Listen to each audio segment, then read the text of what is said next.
반갑습니다. 하나 정정하고 시작하겠습니다. 지금은 국립생태원장이 아닙니다. 네, 국립생태원장님 여기 앉아 계십니다. 그래서 괜히 제가 그렇게 소개되면 안 되겠죠. 저는 사실 오늘 제가 제일 마지막 순서인 줄 몰랐습니다. 근데 지금 앞에서 선생님들이 말씀하시는 걸 다 듣다 보니까 순서 잘 정해진 것 같습니다. 다른 선생님들이 다 굉장히 구체적인 얘기를 이렇게 가슴에 와닿게 다 잘 해주셨는데 저는 뭐 잘못하면 별 내용이 없는 얘기할 것 같아서 지금 조금 겁이 납니다. 근데 제 나름대로 그 준비한 말씀을 좀 드려보도록 하겠습니다. 저는 제목을 좀 무슨 얘기 하려 그러나 조금 의아스럽게 아인슈타인과 피카소라는 제목을 붙였습니다. 근데 뭐 이 방 안에는 저를 아시는 분이면은 이 통섭을 들어보셨겠죠. 제가 벌써 한 15년 됩니다. 이 개념을 우리 사회에 화두로 던졌는데 이걸 화두로 던지고 난 다음부터 사는 게 참 힘듭니다. 왜냐하면 온갖 데 불려다닙니다. 근데 그 불려간 곳에서 얘기하는 내용에 대해서 저는 아무것도 모릅니다. 그런데도 그런데 불려가서 기조 강연도 했고요. 아무것도 모르는 걸 기조 강연 하려 그러면 얼마나. 제가 지금 드리는 말씀이 뭐냐 하면 참 힘들게 삽니다. 제가 계속 버벅거리고요. 계속 실수하고요. 뭐 그러고 살아요. 근데 그럼에도 불구하고 제가 뭐 이 자리에 이렇게 서서 이런 얘기를 막 하려 그러는 건 어떤 의미에서는 그런 실수들이, 그런 실패들이 저도 옛날보다 훨씬 나은 사람으로 만들어 준 것 같고요. 이게 우리 사회에 도움이 분명히 되고 있으리라는 생각을 전 뭐 확신합니다. 저도 어쩌다가 이것도 한 15년 됐네요. 제가 엉뚱한 책을 썼는데요. 지금 우리가 고령화 저출산 얘기를 굉장히 심각하게 하지만 이미 15년 전에도 이 문제 굉장히 심각했습니다. 그런데 우리 정부는 아무것도 하질 않더라고요. 그래서 제가 이게 어떻게 이럴 수가 있나, 그래서 책을 썼습니다. 당신의 인생을 이모작하라, 이런 책을 썼는데 같은 학과 교수님들한테 엄청 야단을 많이 맞았습니다. 이 생물학자가 세포나 들여다보고 기껏하면 초파리나 만지지 무슨 이모작 어쩌고 고령화 어쩌고 이런 걸 다 하고 앉아 있어. 그래서 제가 그 책을 참 많이 썼거든요. 근데 초창기에 책을 썼을 때는 멋모르고 출판사에서 책 많이 받아갖고 그냥 많이 드렸어요. 근데 그거 한 2번 하다 보니까 이러다가는 뭐 돈도 못 벌겠고, 그래서 어느 순간부터 안 했는데 이때 제가 책을 사서 다시 다 드렸어요. 왜냐하면 이 책이 굉장히 생물학자만이 쓸 수 있는 책을 제가 쓴 거거든요. 그때까지도 이미 고령화 저출산에 대한 책들이 굉장히 많이 나왔습니다. 인구학자, 사회학자들이 쓴 책들인데요. 아무리 읽어봐도 문제는 제기를 하고 굉장히 심각하다는 얘기를 하는데 근원적으로 이게 어떻게 출발하는 문제냐, 이런 거에 천착이 안 되더라고요. 그래서 이게 얼마나 생물학적인 문제인가, 그런 차원에서 이제 쓴 겁니다. 그 당시 저는 이런 엉뚱한 주장을 했습니다. 정년 제도를 없애야 된다. 근데 뭐 그때 정말 공개적으로 여러 번 공격받았습니다. 청년 실업은 어쩌려고 그러냐. 아까 겐지 선생님 그런 말씀하셨지만 GDP 세계 1위인 나라 미국은 정년이 없습니다. 이게 무슨 얘기예요? 정년 제도와 청년 실업은 반드시 함께 가는 문제가 아니라는 겁니다. 근데 하여간 그렇게 공격을 많이 받았고요. 지금 우리는 이제 정년을 조금 뒤로 미루고자 하는 노력을 지금 하고 있고요. 그 얘기는 뭡니까? 몇 번 하다 보면 정년제도 없어진다는 거죠. 저는 통섭을 꺼내놨던 장본인으로서 이 문제에 있어서는 굉장히 확고한 신념이 있습니다. 지금 우리 젊은 친구들은요, 미래학자의 예측에 의하면 적어도 직장을 대여섯 번은 갈아타야 된답니다. 왜? 노동 인생 자체가 60년 내지 70년이 되기 때문에 20대 중반이나 30 초반부터 일하다가 95세나 100세에 돌아가시면 예전 우리 할아버지 60세를 환갑잔치를 받느냐 못 받느냐 하시던 분들이야 한 직장, 평생 직장 가지고 사셨지만 이제는 그게 근원적으로 불가능한 시대에 온 겁니다. 그래서 내가 지금 일하고 있는 이 순간에도 사회가 워낙 복잡해져서 통섭적으로 보다 여러 다른 분야의 사람들과 함께 협업을 해야만 되는 시대이기 때문에 통섭형 인재가 필요한 거고요. 시간적으로 봐도 내 한 개인이 일생을 통해서 직업을 대여섯 번 갈아타는데 똑같은 직업을 할 리가 확률적으로 거의 없습니다. 그래서 이제는 한 우물을 파는 시대가 아니라 다양한 소양을 갖춰야 그래도 그나마 긴 인생 편안하게 살아갈 수 있는 시대가 된 거다라는 겁니다. 여기다가 지금 뭐 드디어 이런 문제가 본격적으로 터지기 시작했잖아요. 4차 산업혁명 시대랍니다. 이 밑에 책방에 가서요 매대라는 책을 이렇게 펼쳐놓은 테이블들 있죠. 거기 한번 이렇게 쭉 돌아다녀 보세요. 그 어떤 코너에 가면 겉장에 4차 산업혁명이라고 적혀 있지 않으면 그건 책도 아닙니다. 책이 어마어마하게 많이 쏟아져 나옵니다. 근데 제가 이분 책이 제일 잘 팔린다 그래서 사봤거든요. 다보스 포럼 이사장님 책인데 큰일 났다. 엄청난 변화가 몰려온다. 준비해야 된다. 아씨 그런 책은 나도 쓸 수 있겠다. 별 내용이 없어요, 솔직히.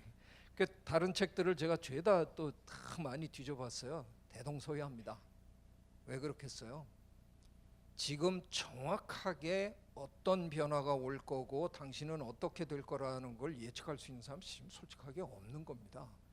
엄청난 변화가 몰려오는 건 알겠는데 어떻게 될지 아무도 모르는 굉장히 미래가 불투명한 그런 시대에 우리가 지금 살고 있는 겁니다.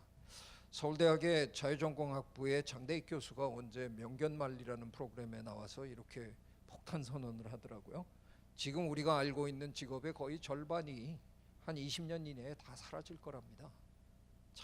참 막막한 지금 그런 세상이 된 거죠. 지금 직장을 갖고 계시는 분들도 걱정스럽지만 이제 앞으로 직장을 얻어야 되는 우리 학생들 입장에서는 이게 도대체 내가 어떤 세상으로 지금 발을 내딛느냐 아주 혼란스러운 그런 시기에 있습니다. 우리나라에 아주 자주 드나들던 미래학자죠. 엘빈 터플러인데 언젠가 오셔서 이런 말씀을 하시고 가셨어요. 한국 학생들은 하루 15시간 동안 24시간 중에 무려 15시간 동안이나 학교와 학원에서 미래에 필요하지도 않은 지식과 존재하지도 않을 직업을 위해 시간을 낭비하고 있다. 예, 참 한심합니다. 어떻게 했으면 좋을지 난감한 그런 시대입니다. 저는 어쩌다가 하버드 대학의 작은 직책을 하나 맡고 있습니다. 그래서 1년에 뭐 한 번, 뭐 2년에 한 번 이렇게 가서 뭐 회의도 조금 하고 그럽니다. 몇 년 전에 가서 학교 카페에 이렇게 앉아 있다가 뒤에서 몇 명의 학생들이 모여가지고 뭐 떠드는 얘기를 듣다가 제가 그냥 소스라치게 놀랐습니다. 그 중에 한 놈이 야, 나 언제 때려칠까 지금 고민이야. 아니 부모님이 들으면 어쩌려고 저놈이 지금 전 세계에서 가장 들어가기 힘든 학교인데 거기를 어렵게 들어갔는데 때려치겠다? 근데 더 각오하는 옆에 있는 놈들이 다 맞장구를 치는 겁니다. 나도 때려치려고 그러는데 야 그래도 2학년은 맞춰야 되지 않을까? 뭐 어쩌고 이따위 얘기를 서로 나누는 거예요. 그래서 저 돌아보고 야 이놈들이 제정신인가? 왜 하버드 학생들이 이런 얘기를 하죠? 이 두 놈 때문에 그렇잖아요. 하버드 졸업생 중에 지금 압도적으로 제일 잘 나가는 두 명이 학교를 때려친 사람들입니다. 자, 이 사람들이 명확하게 온몸으로 뭘 얘기해 주고 있어요? 대학 교육 뭐하러 받느냐라는 얘기를 하고 있는 겁니다. 전 세계에서 최고의 대학이라는 대학도 공부 안 했는데 때려치고 나왔는데 지금 세계에서 가장 성공한 두 분이 된 겁니다. 예, 저 요즘 대학 교수로 할 짓이 아니지만 학생들에게 종종 얘기합니다. 학교 뭐하러 다니냐고. 저 총장님이 들으면 아주 기겁을 하시겠지만 지금 아까 겐지 선생님도 그런 말씀하셨는데 학교가 오히려 아이들의 창의성을 지금 죽이고 있잖아요. 멀쩡히 창의적인 아이들이 학교에 들어가서 똑같은 제품으로 만들어져서 나오는 겁니다. 그래서 차라리 대학을 안 가는 게 아마도 유리할 겁니다. 근데 차마 제 아들이 대학 안 갈 생각을 잠시 할 때는 너무 걱정이 되더라고요. 이게 남의 얘기하고 지 얘기하고는 조금 다르긴 하더라고요. 일본의 학자들이, 저는 뭐 평생 개미를 오래 연구했습니다만 일본의 제 동료 학자들이 최근에 연구한 그 논문에 따르면요, 게으른 사회가 좋은 사회랍니다. 개미는 아주 전형적으로 여러분이 경영학에서 배우는 파레토 법칙이라는 80대 20 법칙이 아주 기가 막히게 잘 들어맞습니다.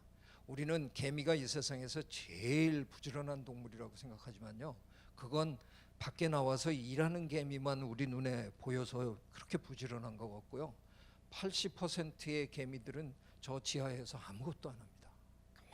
가만히 앉아 있습니다. 그렇다고 뭐 가물을 즐기면서 뭐 이렇게 노는 건 아니에요. 왜 가만히 있느냐? 개미 사회는 뭐 코끼리가 지나가면서 밟고 가면 뭐 산사태 나는 거고 뭐 물 들어오고 뭐 이건 끊임없이, 대한민국이 사고공화국이라고 우리가 한때 한탄 많이 했는데 개미들은 그냥 진화의 역사 내내 사고를 겪으면서 살았거든요. 그래서 개미는 어떻게 진화를 했느냐 하면 노동력의 80%를 비축하는 걸로 진화를 했습니다. 우리는 큰 사고가 터지면 일손 놓고 직장인들이, 군인들이, 대학생들이 그냥 뛰어가잖아요, 봉사활동하러. 개미는 그 수준이 아니라는 겁니다. 하는 일은 그대로 다 하게 놔두고 대기조들이 앉아있다가 그냥 그대로 투입되는 겁니다. 그러니까 이런 효율 면에서 보면 우리 인간보다 개미가 훨씬 앞서 있는 겁니다. 그런데 그 80%와 20%로 나눠 있는 데서 열심히 일하는 20%를 끄집어내면 80% 중에서 또 20%가 또 기어 나와요. 그래서 또 일해요. 그 20% 빼면 또 20%가 나와서 일해요. 근데 일본 학자들이 아주 세심하게 관찰을 해보니까, 이렇게 그냥 표시까지 해갖고 일일이 한 개미 한 개미 다 해보니까 계속 이거를 반복하는데 20% 안에 끝까지 안 들어가는 놈들이 있다는 겁니다. 그러니까 끝까지 일 안 하는 놈이 있다는 거예요. 그러니까 남들 다 들어갈 때까지 계속 뒤로 빠지면서 어떻게 하면 일 안 하나 하는 놈들이 있다는 겁니다. 근데 일본 학자들의 결과가 뭐냐, 이런 사회와 그렇지 않은 사회, 누구나 다 일 터지면 너도 나도 쳐들어가서 막 할라 그러는 부지런한 사회와 둘을 비교를 해봤는데, 아주 저런 일이 여러 번 반복이 되면 그 부지런한 사회는 피로 사회가 됩니다. 하도 투입이 되다 보니까 다 지쳐가지고 정말 일 큰 거 터지면 못 들어가는 거예요. 근데 요 게으른 놈들이 있는 사회는 진짜 나중에 큰일 터지면 투덜대면서 그놈들이 들어간답니다. 아씨, 할 수 없이 내가 나서야겠네. 그러고 나선답니다. 굉장히 시사하는 바가 많습니다. 지금 우리나라 너무나 피곤한 사회 아닙니까? 저도 너무 바쁘고요. 이게 뭐 하고 사는지 저도 저를 잘 모르겠어요. 모두가 바쁩니다. 근데 왜 우리는 카타르만큼 잘 살지 못합니까? 하여간 죽어라고 열심히 일하는데 딱 그 모양 그 꼴로만 지금 살고 있습니다. 근데 이러다가 무슨 큰일 나면 우리는 굉장히 힘들어지는 사회입니다. 저는 지금 우리 우리 정부가 일자리 정책에 아주 꽂혀 있고 청년 일자리 때문에 무척 고심을 하는데 참 고맙긴 한데 그거 개미 사회에서 이렇게 좀 보면요. 지금 우리 취준생이 한 5만 명 되거든요. 5만 명 그냥 놀게 하면 안 되나요? 5만 명 그냥 우리가 다 먹여줍시다. 아니 너희는 앞으로 한 10년 취직하지 말고 1년에 한 5천만 원씩 그냥 줄 테니까 실컷 놀아봐. 그 친구들이 한 1년쯤 놀다 보면 몸이 배겨서 못 놀 거예요. 그 친구들이 이제 뭔가 창의적인 크리에이티브한 일을 자기네들이 알아서 시작할 거고, 그러다가 보면 스티브 잡스 같은 놈이 한두 놈 나오면 우리나라 그냥 달라지는 겁니다. 제 생각에 너무 모두가 다 일해야 된다는 게 이게 도대체 누구 아이디어에서 나왔는지. 근데 직업 사회에서 우리가 취업이라는 걸, 취업률이라는 걸 걱정하죠. 그리 머지않은 옛날 우리가 농경을 할 때 취업률이라는 게 있었습니까? 그냥 다 일했어요.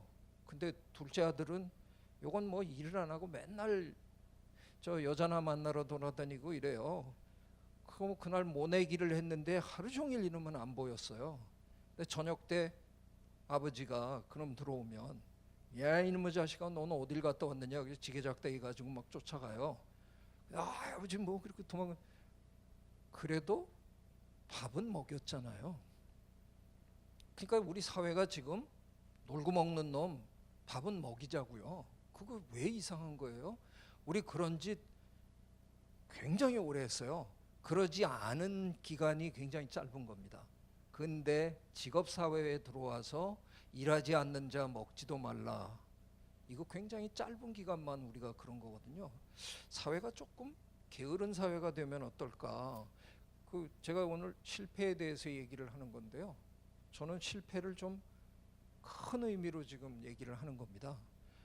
시도해서 실패한 사람도 있고요. 아예 안 해서 실패한 사람도 있잖아요. 그런 사람들도 다 조금 보듬어 주면 안 될까.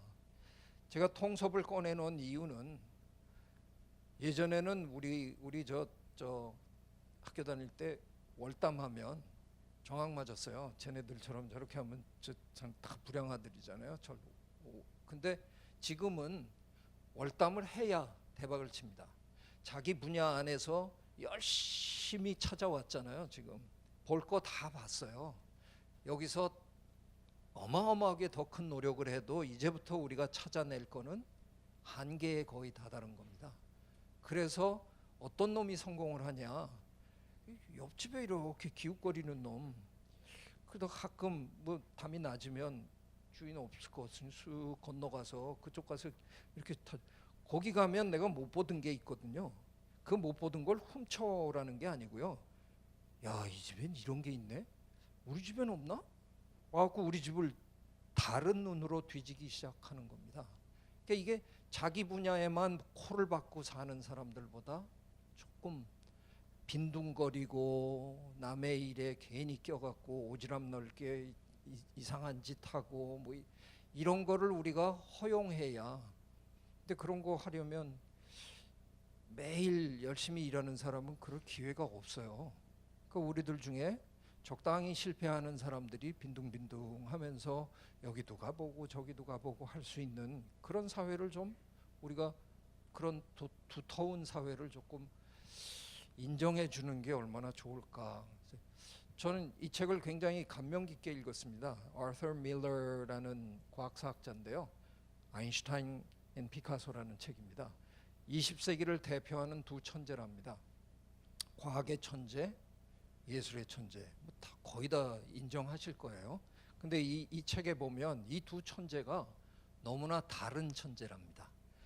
아인슈타인은, 제가 야구 선수의 비유를 한번 해보겠습니다. 타율은 별로 신경 안 씁니다. 그냥 뭐 나와서 치고 싶지 않으면 안 치고요. 그냥 어떤 날 그냥 한 대 쳤는데 장외 홈런이 났어요. 특수 상대성 이론. 또 며칠 있다 나와가지고 한 번 또 딱 때렸는데 일반 상대성 이론. 끝났어요. 그 양반은. 우리 일반인들이 생각할 때 저런 사람은 안 태어나지 않는 사람이잖아요. 빛이 휜다고 생각하는 이 이상한 사람이 세상에 어디 있습니까? 이런 사람을 우리가 천재라고 하는 거죠. 우리는 감히 올려다볼 수도 없는 그런 천재입니다. 근데 피카소는 굉장히 다른 사람이래요. 화가 중에 피카소만큼 많은 작품을 남긴 사람이 없답니다. 그러니까 이 사람은 누구냐? 야구 선수로 비유하면 출루율이 좋은 선수입니다. 나와서 그냥 번트도 되고 뭐 그냥 휘둘러 갖고 주로 단타 치고 막 슬라이딩해서 일루 나가고 어느 날 잘 안 맞으면 엉덩이 슬쩍 대 가지고 저 맞아 가지고도 나가고. 근데 하도 휘두르다 보니까 어느 날 잘못 맞아서 이게 3루타도 되고 어느 날 홈런도 나는 거예요. 자, 그게 무슨 얘기냐? 피카소 작품들입니다. 참 기가 막히잖아요. 저희 집에 이 작품이 있습니다. 진품은 아니고요. 예, 진품이면 제가 보통 부자가 아니죠. 예, Three Musician이라는 작품이고요. 아비뇽의 여인들 진짜 피카소 작품들 보면 천재라고 아니할 수 없는 기가 막힌 분이잖아요. 근데 이것도 피카소 작품입니다. 제 아들이 초등학교 때 그렸던 그림과 너무나 비슷해 갖고 제가 지금 몇 년째 제 아들 그림을 찾고 있습니다. 참 제 아들도 기가 막힌 저 재능이 있었나 보다. 무슨 얘기입니까? 피카소는 우리 같은 사람입니다.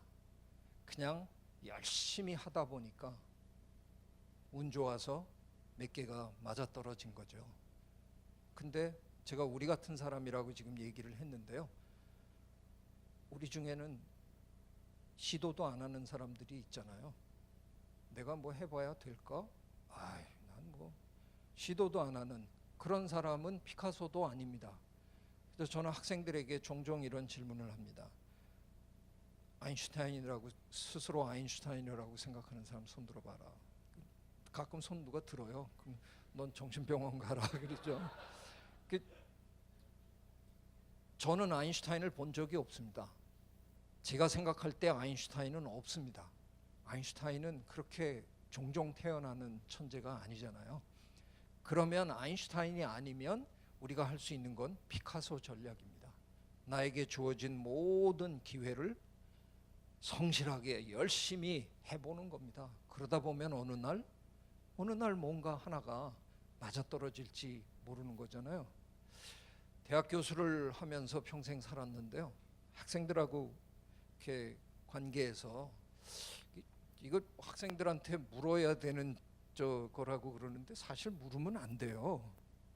논문 잘 돼가냐 이렇게 물으면 학생들이 그게 엄청난 스트레스입니다. 근데 학생들에게 물으면 무슨 답이 오느냐? 이게 제일 많이 오는 답입니다. 실험이 잘 안 돼서요. 실험이 안 됐다는 건 전 이해가 안 됩니다. 매일 실험하고 있거든요. 잘못한 실험은 있지만 실패한 실험은 없어야 됩니다. 자기 실험 계획대로 쫙 했어요. 근데 자기가 원하는 결과가 안 나오면 그건 잘 안 된 실험이라는 겁니다. 그래서 그런 건 자꾸 버리고요. 어느 날 자기가 원하는 결과가 나왔을 때 이게 잘된 실험이다. 그래서 우리가 그런 걸 추려가지고 논문을 냅니다. 사실은 이 행위 자체가 옳은 행위가 아닙니다. 과학하는 행위 중에 사실은 이 행위는 옳은 행위가 아닙니다. 잘못된 실험을 모두 보고해야 됩니다. 근데 우린 사실 지금 그렇게 하지 않습니다. 추려서 이제 하는 겁니다. 근데 학생들이 왜 이렇게 생각할까요? 이렇게 답하는 학생들은 제가 옆에서 관찰해 보면 전부 지가 피카소인데 아인슈타인 흉내내는 놈들이에요. 첫 타석에서 그냥 만 홈런 때리려고 그냥 기다립니다. 그냥 첫 논문은 좀 별 볼 일 없는 거 써도 될 텐데 자기 깐에는 이게 자존심이 허락을 안 하는 거죠. 그래서 처음부터 완벽한 성공을 이루려고 웅크리고 이러고 있는 거예요. 세계적인 대가들을 이렇게 대개 보면요, 그들의 첫 작품, 첫 논문, 첫 저술 되게 별 볼 일 없어요. 그러다가 그게 축적이 되면서 언젠가 정말 대가가 되는 거거든요. 요즘 우리 아이들은 자꾸 첫 타석에서 홈런을 치려고 그럽니다. 이게 왜 그렇습니까? 아까 저 밖에서 동영상 보셨잖아요. 아이들한테 너 실패하면 안 돼. 그러니까 다들 처음부터 성공하려고 부담을 안고 있는 거죠. 우리 학생들 전부 처음부터 성공하려고 엄청나게 부담을 느끼고 살아요. 제가 요거 슬라이드 하나 요거 하면서 이런 차원에서 저는 행안부 준비하시는 분들이 정책 얘기는 하지 말라고 해도 된다 그랬나요? 하지 말라 그랬나요? 네, 한 가지만은 제가 얘기를 꼭 하고 가고 싶었어요. 우리 정부는 사실은 아까 겐지 박사님이 말씀하신 것처럼 굉장히 노력을 많이 합니다. 그래서 어느덧 우리나라의 R&D 그 연구비 투자가 거의 세계 최고 수준입니다. 지금 거의 20조를 연구비로 투자합니다. 근데 저희 같은 사람들이 연구비가 없다고 정부에다 자꾸 얘기를 하면 국민 총생산 대비 연구비 비율은 거의 세계 최고다 이렇게 얘기를 합니다. 근데 비율이 중요합니까? 10,000원에 10%가 1,000원이거든요. 10억에 10%가 1억입니다. 예, 누구는 1억 갖고 지금 하고 있는데 우리는 1,000원 가지고. 제가 공부한 하버드 대학의 기부금 총액이 38조입니다. 우리나라 R&D 총액이 20조입니다. 하버드 대학이 갖고 있는 돈 절반을 국가가 그거 가지고 뭘 하면서 뭘 그렇게 뻐개요? 하버드 대학이 기분 나쁘면 쓸 수 있는 돈의 절반밖에 안 되는데 게다가 그 돈을 어떻게 쓰고 있느냐? 저희들이 연구비를 받으려면 반드시 벤치마킹이라는 얘기를 해야 합니다. 케임브리지 대학에서 동경대학에서 이런 비슷한 연구를 이미 하고 있고 잘 되고 있습니다. 그래서 저는 실패할 리가 없습니다를 입증해야만 연구비를 줍니다. 왜? 그게 실패하는 거를 우리 정부는 너무너무 두려워합니다.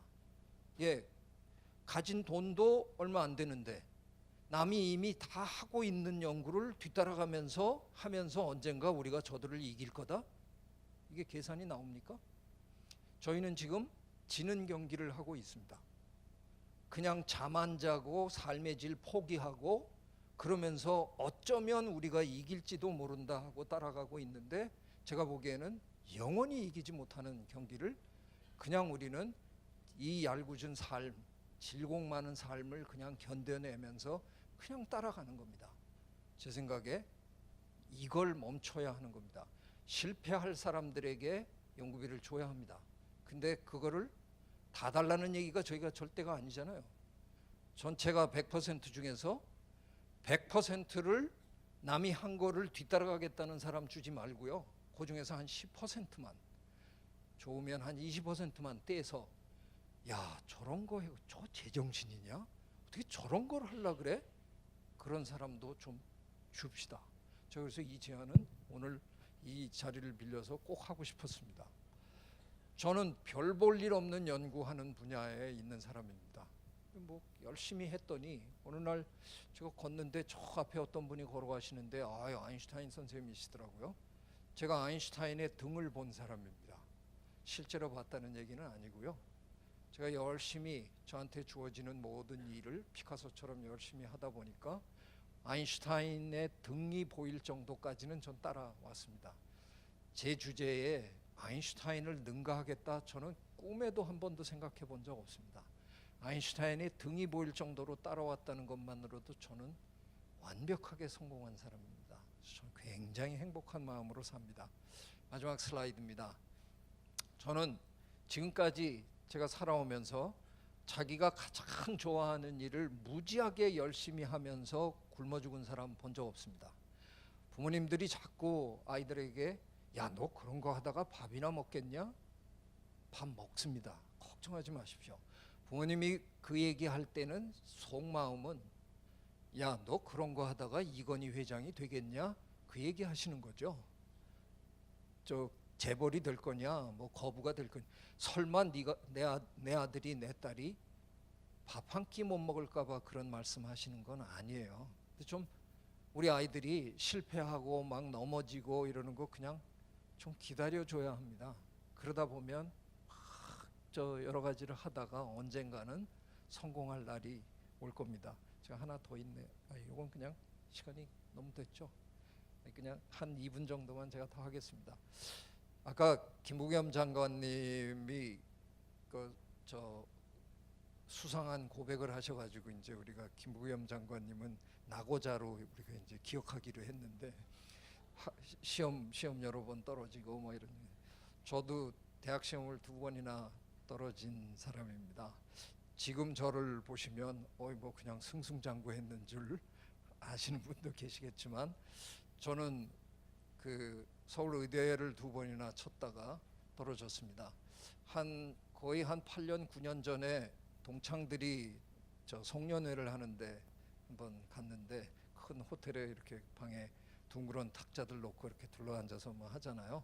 제가 이렇게 들어갔는데 저쪽 탁자에서 그냥 재찬아 이리 와라 이러니 가보니까 저 7명이 이렇게 쫙 둘러앉았는데 이렇게 보니까 전부 의사 선생님이에요. 저희 때 8명이 서울의대를 시험 봤는데 한 놈만 떨어졌어요. 예, 그 떨어진 놈이 접니다. 근데 붙은 분 7분이 자기네들끼리 테이블을 만들고 떨어진 놈을 거기 앉으라고. 그래서 야 내가 여길 왜 왔냐. 그리고 제가 가버렸는데 기어코 앉아달라고 자꾸 와서 이제 앉았는데 너무나 웃기는 일이 그날 저녁에 벌어집니다. 이 7명의 의사 선생님이 저를 전부 부러워하네요. 이게 뭐 세상에 뭐 이런 게 다 있어. 근데 저를 아이고. 근데 왜 부러워하느냐? 제 나이쯤 되니까요. 손이 자꾸 떨린대요. 그래서 수술도 잘 못하겠대요. 그리고 뭐 그냥 이제 접어야지. 다 접는 얘기 하더라고요. 근데 저는 지금 강연 열심히 하러 다니고요. 돌고래 바다 풀어주러 다니고요.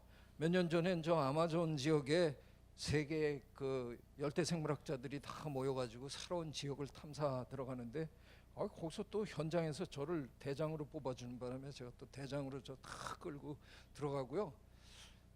이분들은 이른바 안정적인 직업을 택하신 분들입니다. 부모님들이 아이들에게 원하는 직업이 안정적인 직업이죠. 안정적인 직업이라는 건 지붕이 잘 돼 있어서 비를 안 맞는 그런 직업이에요. 근데 안정적인 직업을 살았던 제 친구들은 지붕 때문에 이젠 더 갈 데가 없더라고요. 그냥 여기까지 올라가서 이젠 삶을 접을 준비만 하더라고요. 저는 별로 안정적인 일을 한 사람이 아닙니다. 늘 비 맞고 다녔습니다. 근데 저는 아직도 하늘이 얼마나 높은 줄 모릅니다. 그래서 얼마 전엔 또 저 세계 무슨 저 동물행동학 백과사전 만드는데 제가 어떻게다가 총괄 편집장으로 지금 추대가 돼갖고 이 짓 하고 있고요. 저 몇 년 전부터 고래 연구 시작했습니다. 이 나이에 언제 끝내려고. 저는 그냥 제 맛에 그냥 지금도 그냥 열심히 삽니다. 왜 우리 아이들에게 지나치게 안정적인 직업을 택해줘가지고 걔가 50대 60대가 됐을 때 삶을 접게 만드시려고 그러십니까? 그냥 한 대다가 내모세요. 그게 더 재밌는 삶이에요. 실패도 하고 뭐 이러면서 그냥 살아갈 수 있도록 우리 아이들을 해주시면 어떨까 하는 생각입니다. 제가 마지막 슬라이드를 어떻게 준비할까 하다가 여러 번 고민하다가 만든 슬라이드입니다. Failing forward라는 말이 있습니다. 실패하면서 그냥 계속 가는 겁니다. 기우제 전략이라는 게 있다죠. 기우제는 반드시 성공한다라는 말이 있잖아요. 왜? 비 올 때까지 하거든요. 그러면 이 족장님한테 우리 족장님의 영도 아래 우리가 또 비를 해서 이렇게 살겠다. 그래서 저분은 합니다. 근데 이분이 언제부터 기우제를 하냐? 아주 심각해졌을 때 하시거든요. 그래서 얼마 안 있으면 비가 와요. 근데 뭐 그건 그렇다 치고요. 저 그 나이키 그 운동화 파는 그냥 이 로고를 놓고 Just Do It이라는 걸로 아주 그 잘했잖아요. 예, 한번 실패하면 또 또 하면 되잖아요. 또 할 수 있게 그런 두툼한 사회를 우리가 좀 앞으로 만들어갔으면 좋겠다 하는 말씀을 오늘 장관님도 하셨고 홍 장관님도 하셨고 저 앞에 연사 세 분도 다 그런 말씀하셨습니다.